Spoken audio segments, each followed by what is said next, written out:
1045 The Team, your home for New York sports. On the phone with us right now, Jared Diamond of the Wall Street Journal. He covers basically, if you pick up a baseball in New York, he's got you covered.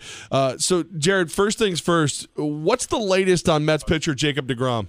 Well, things are starting to look a little bit better for Jacob deGrom. The Mets yesterday afternoon initially said that he was going to try to pitch out of the bullpen in a major league game as soon as this week after a successful bullpen session on the side yesterday. And last night after the game, things got even more interesting when Terry Collins sort of hinted potentially that you could see Jacob deGrom back in the rotation in 5 days now that Rafael Montero is out. He's not going to be back in the rotation, and Terry Collins wouldn't rule out the possibility of deGrom taking that spot. So I think it's all good news. At the very least, you should see deGrom in a major league game in some role within the next 5 to 6 days, I would imagine. Is it necessary for him to be in the rotation? Can this Mets team still make the playoffs even without Jacob deGrom? Make the playoffs? Yeah, I think that's possible. But really make noise in the playoffs? Absolutely not. This is the guy that's been really their best pitcher in many ways all season. He's been overshadowed by Noah Syndergaard just because of how exciting and dominant he is. But Jacob deGrom has been so consistent. And you remember last season in the playoffs, what Jacob deGrom did. He was their best pitcher then. He was phenomenal all through October. They need him if they want to get back to the World Series. Really, you could argue he's healthy. He's the one you want starting a wild card game, even over Noah Syndergaard potentially. So it's big that he gets back soon. Jared Diamond of the Wall Street Journal with us here on 1045 The Team, Levack and Gaz. Jared, let's say Jacob deGrom comes back. He's 90+%. What's the ceiling for this Mets team? How far can they go? It's really hard to say just because they've gotten so many contributions from players you didn't expect, especially in the rotation. Seth Lugo, Robert Zellman, these pitchers that most fans had never heard of until about a month ago have now been huge parts of this team. The question is, can you count on that to continue as the games get pressure packed, they become more, the stakes get higher? I don't know. These guys don't have much of a track record. But the good news is the Mets do have playoff experience now. There are a bunch of guys that are carried over from that World Series team last year. So if they get to the wild card game and they get through, if they're able to get to that NLDS, yes, they'll have to play the Cubs, but they still have good pitching. I would love to see a Mets-Cubs rematch of that NLCS last year. That would be exciting. Now, Jared, I've been kind of saying that Wally Backman is the manager of the future for the Mets. I know he's got an interesting past when it comes to that, but now he's out of the Mets organization. What's going on with that? Do we know anything? Well, look, Wally Backman and the front office of the Mets never got along. They were not a good fit. From the day Sandy Alderson and his regime took over, Wally Backman was not someone they really wanted in the organization. Now, Wally Backman has friends on high. The Wilpons really like him, much like they like all those 86 Mets. That's why so many of them are still around the team. But he and Sandy Alderson and the whole front office were constantly at odds. And that's not me taking sides. It's just a fact. They didn't always see eye to eye on player development. The front office thought Wally was a little bit too much in for himself, not necessarily listening to what the team wanted him to do on the organizational level. I don't really know how much of this is true, how much of this is just personalities sort of coming together and clashing. But the fact is, he was not going to get a major league job in New York. So whether or not he was fired or whether or not this is Wally Backman's decision really doesn't matter. Ultimately, I think it became clear to both sides that his ceiling was in AAA, and Wally Backman wants a chance to try to be a major league coach somewhere, and now he's going to give it a shot. So what does that mean for the future of Terry Collins? Does he have to make the playoffs to keep his job? I can't imagine he sticks around if they don't make the playoffs. I think the more interesting question, because the Mets probably are going to be at least in the wild card game, considering how easy their schedule is and where they are right now. The question is what happens if they get to the wild card game and lose? Or, they get swept in the NLDS. Is that enough to keep Terry Collins' job? I think at the very least, even if he sticks around, it would keep him on the hot seat because the expectations for this Mets team were so high. This was really a championship or bust kind of year, and it doesn't look like this team is going to be good enough to win a championship at this point, at least. So it'll be interesting to see.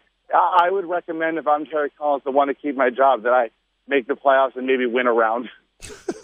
Jared Diamond of the Wall Street Journal with right here on 104.5 The Team, your home for New York sports. So, Jared, I don't know if it's too early to even ask this question, but if Wally Backman's not the next guy and Terry Collins' seat is pretty warm, is there like a short list of guys we know the Mets like? And we'll see. You do obviously always look to a bench coach like Dick Scott. I think part of the reason they installed him as the bench coach was for the possibility of grooming him for next manager. Forget about whether Terry Collins is going to be fired now, whenever it is. He's the oldest manager in the major leagues. This is not a manager who is long for this Mets job one way or the other, no matter how good of a job he does. So it's not unreasonable for the Mets to sort of be looking ahead. But this is a guy that got this team to the World Series a year ago. He's probably getting them back to the playoffs this year. Everyone always wants to replace Terry Collins. I understand why he does a lot of things that make you scratch your head. On the other hand, they are having success, and he deserves at least some credit for that in my mind. Jared Diamond, Wall Street Journal. I'm gonna jump to the other New York team with you, and my most hated phrase in all of sports is must-win game. But is tonight a must-win game for the New York Yankees? They've had a lot of games that I would at least come close to categorizing as a must-win game, and this is certainly a big one. Really, they're all big for the Yankees at this point. They have, 19 games left, and realistically, for them to make the playoffs, they have to win, 13, 14 of those games at least. I mean, they cannot afford to lose very many games from now to the end of the season. Their schedule is so tough. They only have 3 more games against a team that's not essentially a playoff team. The rest of their games are against Baltimore, Boston, Toronto, these 2 more against the Dodgers, and 3 more against the Rays. So it's a really, really tough road. It's amazing they even are where they are. To me, this has been a successful season for the Yankees, no matter what happens. But from here to the end of the year, I think almost every game is a must-win game for this team. Is there one player or 2 players in particular, maybe it's one of those young guys that got called up earlier on in the summer, that they need to be the ones that step up? Is it there just one factor that, hey, if Sanchez has a great game, they can get that second wild card spot? Well, they need their pitching to come together. I think their lineup has healed itself to some extent with the rise of Gary Sanchez. Some other guys have started to contribute after a really slow start offensively. That sort of picked up, but the starting pitching is what's going to hold this team back. In my mind, it has really held it back to this point. Masahiro Tanaka has been great, and after that, you just have a lot of question marks. Michael Pineda's been really bad. Brian Mitchell got crushed last night. Luis Cessa can't keep the ball in the ballpark. It's just Tanaka and a bunch of question marks, and I just don't see how that could play against the Red Sox, Orioles, and Blue Jays, who all have just ridiculous lineups that they're going to have to face now for the next 3 weeks. Look, anything's possible. These are the Yankees. I won't put anything past them. They surprise us all the time. But this is a really tough road. Jared Diamond, he covers the Yankees and the Mets for the Wall Street Journal, and we're happy to have him here on the 104.5 The Team, your home for New York sports. All right, so Jared, I'm a Yankee fan, and that starting rotation you're talking about is pretty much the reason I drink right now. When you look at this current Yankee team, I mean, I feel like it's something that I haven't seen before. They're really focused on the farm system. They're not signing free agents. As a Yankee fan, let's say whether they make that second wild card or not, what do you expect? Are there going to be free agents out there? Are the Yankees actually going to be players in that market finally? The free agent class this winter is so weak at virtually every position that I just don't know if the Yankees are going to get involved for no other reason besides I don't know if there's anyone that can really help them, especially in the starting pitching department, which is what the Yankees really need more than anything else. That market, it's essentially bare. I mean, there's just no starting pitcher free agents that are going to be available. And that is very interesting what the Yankees are going to do. They're talking a really big game about we're going to stay the course.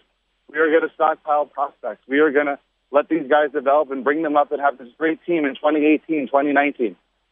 But now it's December, and there's a lot of questions about how good the 2017 Yankees are, and the White Sox are blowing everything up, and Chris Sale is out there. All of a sudden, you have the prospects, essentially, to go get any player you want if you're willing to part with enough of them.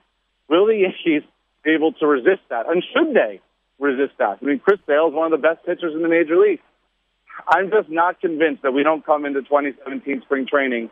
The Yankees have traded 4 of these prospects in Chris Sale's pitching opening day.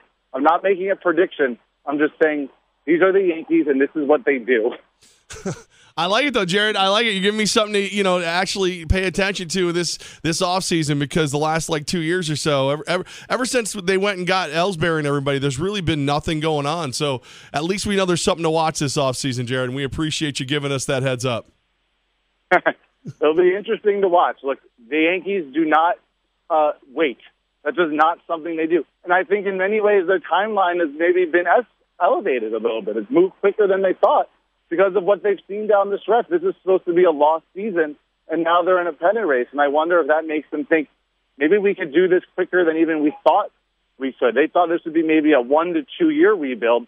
Maybe they could do it without really going through a rebuild at all. I love it. Jared Diamond of the Wall Street Journal, thank you for your help today. We appreciate your time. You got it. Talk to you soon.